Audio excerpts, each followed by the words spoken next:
Hello and welcome to this special broadcast coming to you from the World Economic Forum's annual meeting here in Davos. I'm in the room that's been the hub for India for 4 years now.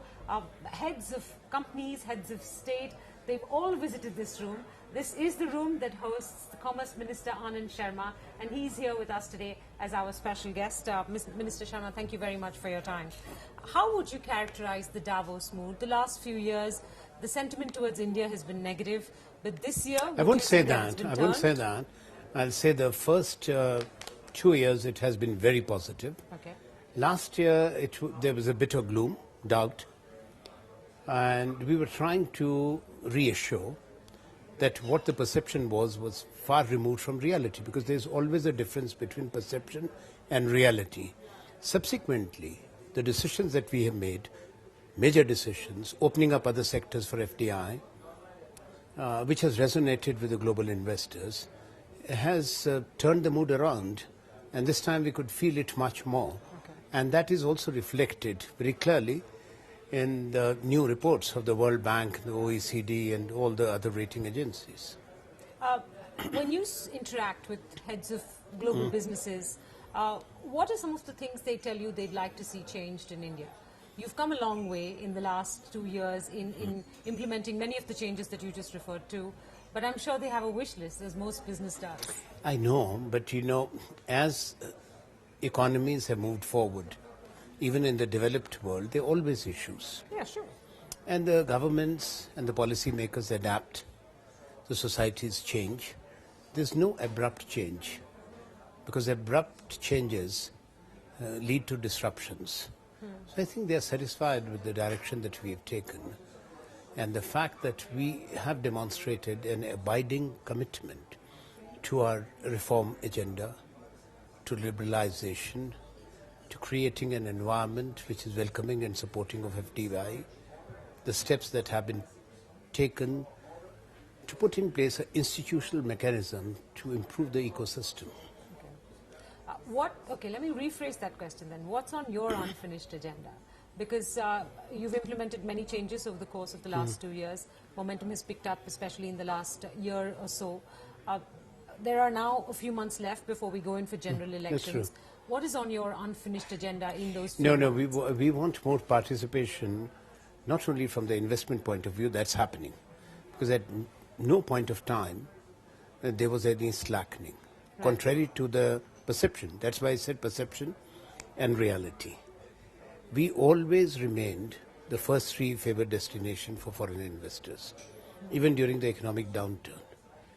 That position never changed. Now we are being rated by some of the new reports as the number 1 after opening up of civil aviation, defense, multi-brand and all, and telecom being raised, banking reforms having gone through. But I'm not concerned about whether we are number 1 or number 2. The very fact is that we have throughout remained the first 3. Secondly, what's important is that we are doing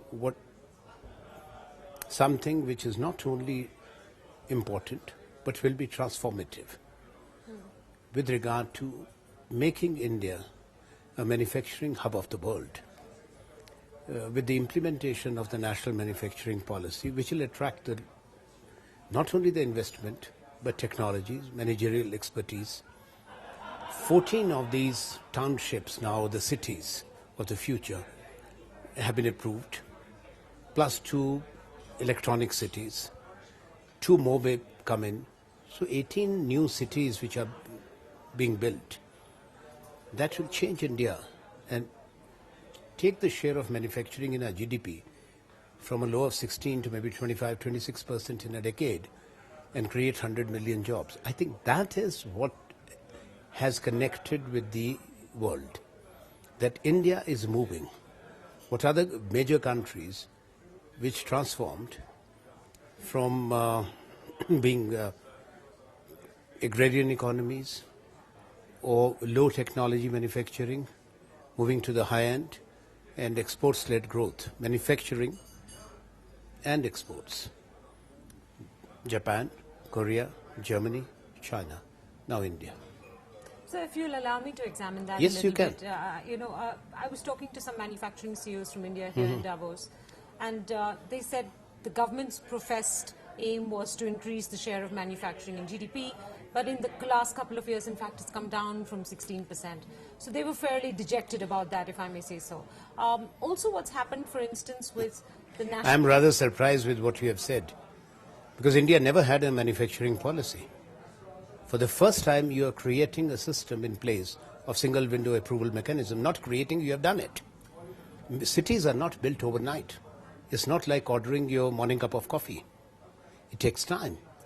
But the fact is that you have put a policy in place. It is under implementation. It's not rolled out. It's being implemented on the ground. It's different from what India has ever done since independence. Here the issue of land stands at rest. These will be managed through an SPP. They'll be their own authorities. When did India do it?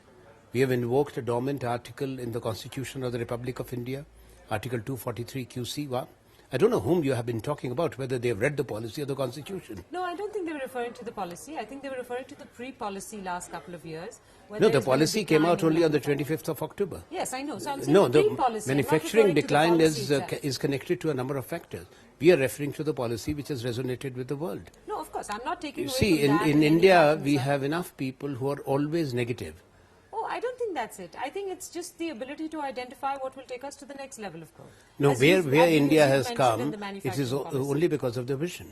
Yes, of course, which is what also I'm saying. the FDI this policy. This government's vision was to increase manufacturing's contribution. And also the FDI. Let's not forget that during a period when there has been a downturn in the world, we have faced strong headwinds.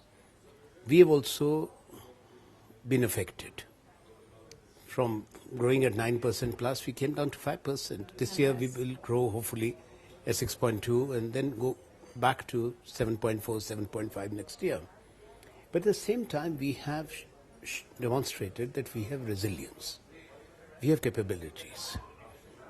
Now, people have to understand that during this period of last 4 years, post-economic crisis, financial crisis, when the capital flows ebbed, when there has been contraction in the global economy and also global trade to the tune of between 5 to 9.5%, we have attracted FDI of $176 billion in 4 years.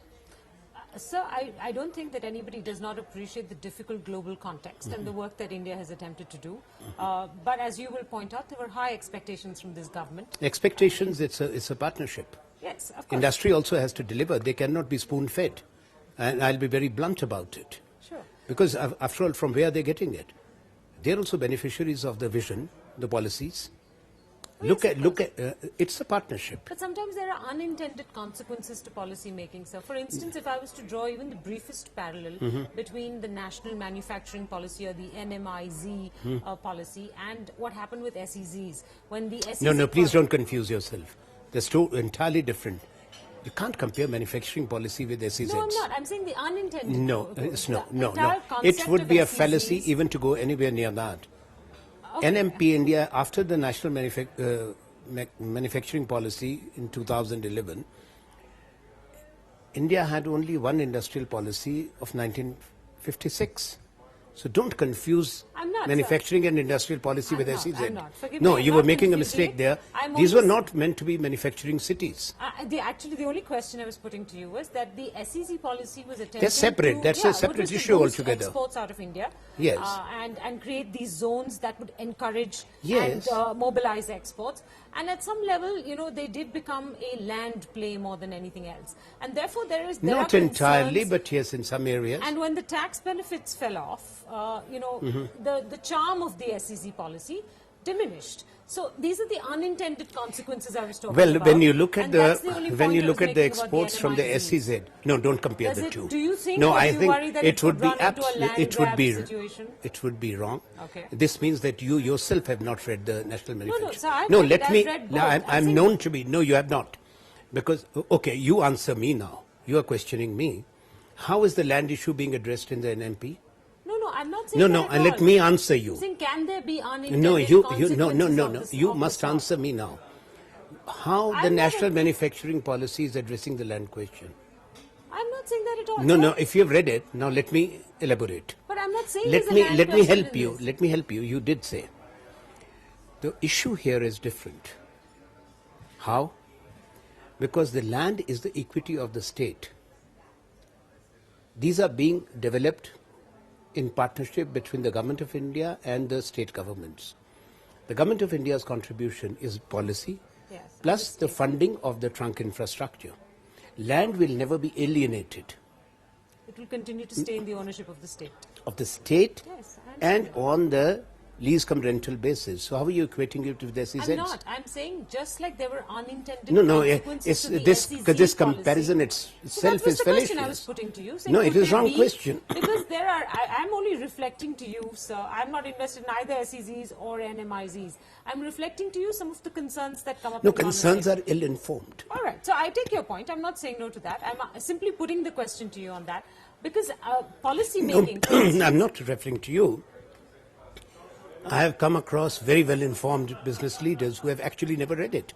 They don't know what is Article 243 QC of the Constitution of the Republic of India, which was twice invoked by Jawaharlal Nehru as Prime Minister of India to build Chandigarh and then Gandhinagar. Now, if you talk to most of the industry leaders, they were totally unaware of that. They don't even know how we have put it together. We have to tell them. That's important. Okay, if I may put one more thing to you on this particular policy issue, and that is that the desire that had this come earlier, it could have helped cushion manufacturing in the worst of the global downturn. Between you and me, I assumed this responsibility in 2009, that is, during the period of the global downturn. Right. And within 2 years, we gave to India this manufacturing policy. Only 4 countries before that had done what we are going to do and much better. Okay. Now, yes, question is registered. India should have done it 2 decades before. Okay. Why India didn't do it, I have often been wondering about it. Why we didn't do it.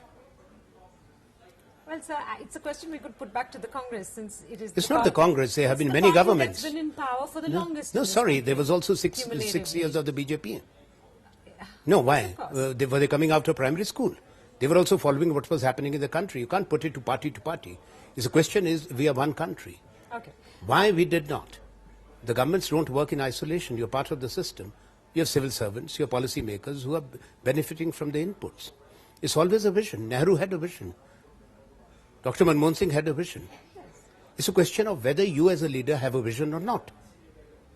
Okay. No, you referred to 2 decades ago, so therefore I made the reference. No, to the Congress. I only said 2 decades ago, India embarked on the policy of liberalization. Why you're not saying that 2 decades ago something was done which changed India? Oh, of course. I was only restricted to manufacturing. That was the first big push that India got, starting 1991. So, Well, India got the first big push after independence. When Nehru... Economically, I was No, referring it's to not. the last 2 decades. If those institutions of excellence were not established in 1 decade, India would not have reached where we are. Mr. Sharma, I'm not taking away from that at all. No, what I'm saying, it's important to remind the younger generation that India was a poor country. Still we are poor.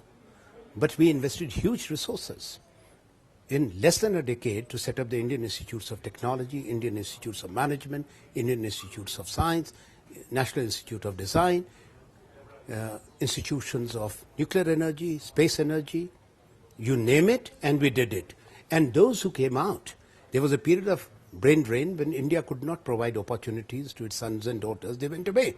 They created the Silicon Valleys of the world, and today they are the ones who are global leaders. Okay, so maybe I've heard information. And now we have focus more on than the future. doubled. In the last 10 years, we have more than doubled.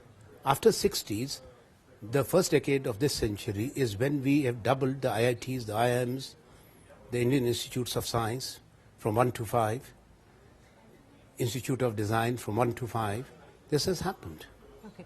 Sir, since we're not going live, I'll ask you another question. I think I'm getting a cue from your team outside that you're short of time. Do you have a couple of more minutes before, I don't know, I have the Australian minister coming, but okay. Can I take another 5 minutes? I don't want to hold you back.